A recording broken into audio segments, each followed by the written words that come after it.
Hello everyone. तो आज का हमारा टॉपिक है ग्लोबलाइजेशन।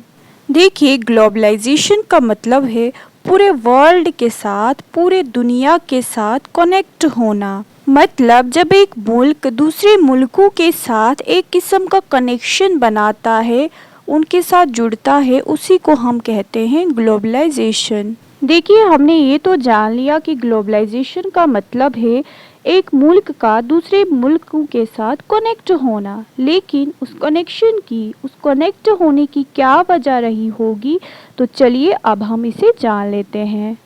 देखिए, पूरे वर्ल्ड के साथ अपनी इकॉनमी को इंटीग्रेट करने को कहा जाता है ग्लोबलाइजेशन।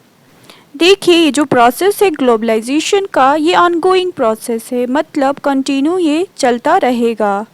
देखिए, जब एक मुल्क दूसरे मुल्कों के साथ जुड़ जाता है तो वहाँ पे जाहिर सी बात है चेंजेस देखने को मिलेंगी। वो चेंजेस कुछ इस तरह से हो सकती हैं, इकोनॉमिक, कल्चरल, पॉलिटिकल या फिर सोशल। ये सारी चेंजेस देखने को मिलेंगी जब एक मुल्क दूसरे मुल्क के साथ कनेक्ट करेगा। चलिए आगे देख लेते हैं ट्रेड बैरियर्स। देखिए, ट्रेड का मतलब है बाई करना, खरीदना, और बैरियर्स का मतलब है रुकावट आना। देखिए, इंपोर्ट एंड एक्सपोर्ट के ऊपर लगने वाली रिस्ट्रिक्शन को हम कहते हैं ट्रेड बैरियर्स, मतलब गुड्स के आने और जाने में पाबंदी लगा देना। देखिए, ट्रेड बैरियर्स की दो टाइप्स होती हैं, टैरिफ और नॉन टैरिफ बैरियर्स। देखिए, जब मनी लगाकर इंपोर्ट को रोका जाता है उसे कहा जाता है टैरिफ बैरियर्स, और मनी वगैरह के अलावा जो रुकावटें की जाती है वो होता है नॉन टैरिफ बैरियर्स। तो चलिए अब हम जानेंगे कि हमारे इंडिया में कौन कौन से तरह के ट्रेड बैरियर्स हैं। देखिए, 1991 में एलपीजी की पॉलिसी आई।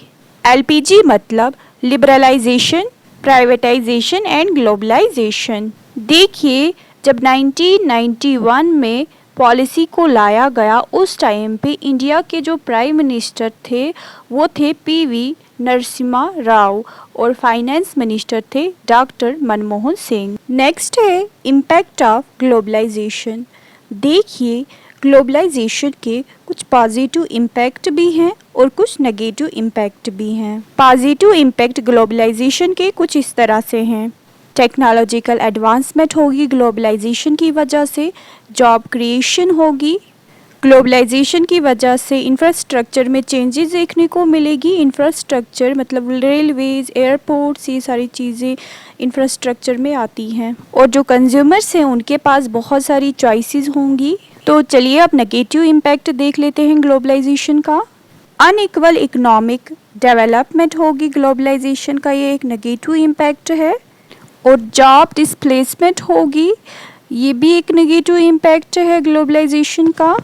और डोमेस्टिक इंडस्ट्रीज़ पे भी इसका नेगेटिव इम्पैक्ट पड़ेगा, और हमारी एनवायरनमेंट पे भी ग्लोबलाइजेशन का एक नेगेटिव इम्पैक्ट है। चलिए आगे देख लेते हैं। देखिए, सबसे पहले ग्लोबलाइजेशन टर्म को जिस शख्स ने पॉपुलैरिटी दिलाई उनका नाम था थियोडोर लेविट। देखिए, मैंने अलग अलग थिंकर्स की बहुत सारी डेफिनेशंस लिखी हुई हैं जो बहुत ज़्यादा इम्पॉर्टेंट है। आप इन्हें देख लीजिए और ख़ुद से इनके कीवर्ड्स को याद रखने की कोशिश कीजिए।